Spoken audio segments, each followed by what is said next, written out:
ازيكم عاملين ايه؟ يا رب تكونوا بخير. النهارده بقى طبعا احنا ماشيين بالاسبوع كده واحده واحده، فقلت بقى يا بنتي يا ام هاجر احنا النهارده مش هنعمل فراخ ولا لحمه ولا اي حاجه. انا نفسي راحت اول طبق عجه، وعلى العموم هي مش بتكلف كتير، يعني بالكتير قوي كده 40 جنيه، قولي يا ستي 50 جنيه.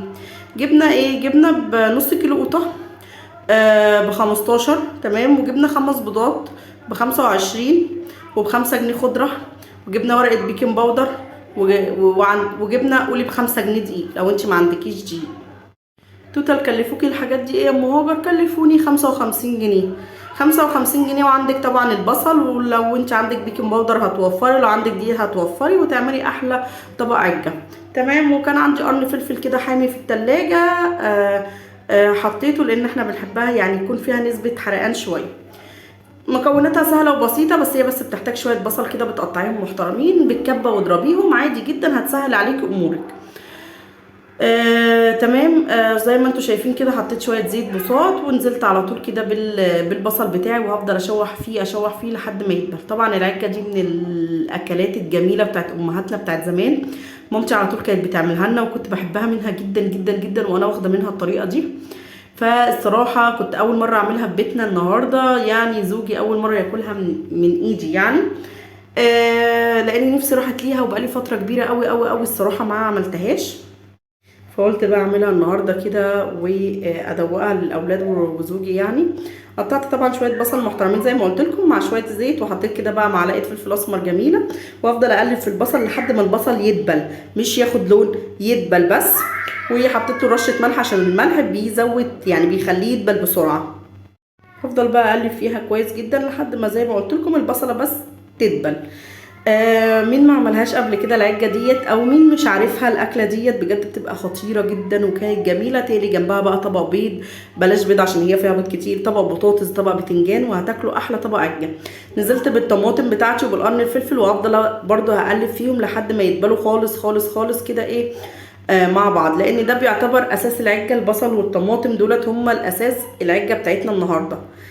آه طريقتهم سهلة جدا وبسيطة. طبعا انتوا شايفين المكونات بسيطة جدا جدا. خلاص كده وزي ما انتوا شايفين دبلوا مع بعض. طبعا مش بسويهم، انا بدبلهم كده مع بعض كويس جدا، ويحس ان خلاص الطماطم بتاعتي طريت، مش بسبكهم مع بعض يعني. وهسيبهم بقى كده ايه، هطفي عليهم خلاص وهسيبهم يبردوا خالص، لان اوريدي انا لو حطيت البيض في المرحلة دي البيض هيستوي، فبسيبهم ساعة كده بقى يبردوا خالص، وبعد كده ارجع اعمل العجة بتاعتي الجميلة. تمام. زي ما انتوا شايفين كده عندي ال4 بيضات او ال5 بيضات اهوت، حطيتهم في طبق، وحطيت معلقه فلفل اسمر ورشه ملح كده، رشه كزبره، رشه كمون، التوابل الجميله بتاعتك البسيطه بتاعت امهاتنا بتاعت زمان. ما تجوديش من عندك، حطي بهارات امهاتنا. ما كناش نسمع زمان عن البابريكا او الكركم او الكاري او اي البهارات الغريبه اللي احنا جيلنا عارفها، ما كناش بنسمعها على ايام امهاتنا. كناش بنسمع الا الفلفل الاسمر والكمون والكزبره الناشفه، بس كده، اكتر من كده لا. فانا الصراحه بحب قوي استخدم ال3 مكونات دولت في اي حاجه عموما. طبعا بقى بضرب البيض كويس جدا، وهنزل على طول بالخضره الجميله بتاعتنا. طبعا شبت وبقدونس وكزبره. تمام، شبت وبقدونس وكزبره التلات ايه مكونات بتاعتنا حطوها، وهقلبها برده كده مع البيض كويس جدا. الصراحه بقول لكم هي طريقه سهله جدا وبسيطه للعجه، وبتبقى طعمها حلو جدا جدا جدا جدا جدا فوق ما تتخيلوا. والله العظيم عجبت زوجي وقال لي طب وانت ما بتعملناش الاكله دي ليه يعني؟ قلت له انا اساسا ناسياها، افتكرتها بس من قيمه يومين لما ماما ربنا يبارك لها في عمرها جابت لي سيرتها. حطيت بقى ال3 معالق دي بتوعنا، 3 معالق او 4 معالق حسب بقى، عادي يعني مش هتفرق من 3 ل4. تمام. بس لو وصلت لحد هنا في الفيديو ما تنسيش بقى اللايك الجميل بتاعك وكومنت تشجعي فيه ام هاجر. ميزانيتنا النهارده في الفيديو ده كلفت الكام يا ام هاجر؟ 55 جنيه. 55 جنيه من ال 150 جنيه بتوعنا. وخلي في علمك لو ميزانيتك 100 جنيه قولي لي في الكومنتات وانا همشيكي بيها. واحنا ستات بيوت شاطره ونقدر نمشي بيتنا باي ميزانيه موجوده في البيت. تمام. فاض معاكي كام يا ام هاجر؟ فاض معايا 95. حطيتهم في بوك التوفير. على الاسبوع الجاي ان شاء الله نبقى نشوف احنا وفرنا كام. خلاص بعد ما قلبت بقى كله مع بعضه، الدقيق والبيض والخضره، هنزل بقى خلاص بالطماطم الجميله بتاعتنا والبصل الجميل بتاعنا كده. بصوا الالوان بجد والله الالوان لوحدها تفتح النفس، يعني الالوان لوحدها حرفيا تجوعك.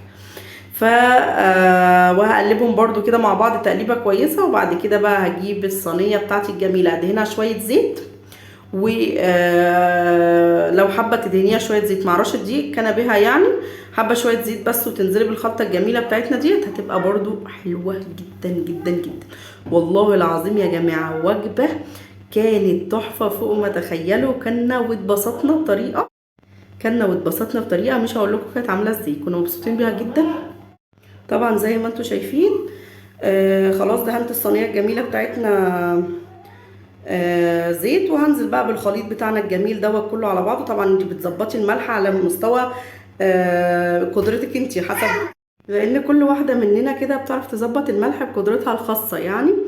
فخلاص كده نزلت بالخليط الجميل بتاعنا كده في الصينيه كده، وهفضل بقى ان انا ايه ارصه كده في الصينيه، او يعني اطب الصينيه كده في الارض عشان يتفرد كلها في الصينيه.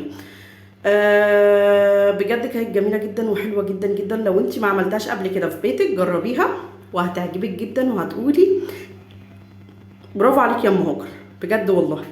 ما تنسوش بقى تحطوا لي لايك حلو منكم وكومنت تشجعوني فيه، ولو انت ما اشتركتيش اشتركوا وفعلي الجرس عشان في ميزانيه الفتره الجايه هتعجبكم جدا. هحطها في الفرن ونرجع نشوف شكلها. ايه رايكم بقى؟ والله العظيم كان وشبعنا لما قلنا بس. واكله العيش دي حاجة تانية خالص، بتبقى حلوة جدا جدا جدا، وبتبقى بجد طعمها لذيذ جدا. ايه اللي معاها بقى بتنجان، ايه اللي معاها اعملي بقى جنبها طبق مسقعة، ايه اللي جنبها طبق بطاطس، هاتي طبقين شيبسي وعيشي حياتك انت والاولاد وكله. بجد والله هتقولي لي في الكومنتات تسلم ايدك يا ام هاجر. ويا ريت بقى تشتركي وتفعلي الجرس وتحطي لايك جميل منك كده، وتصلي على النبي في الكومنتات عشان ناخد رأي والصواب مع بعض. اوعي تنسي اللايك.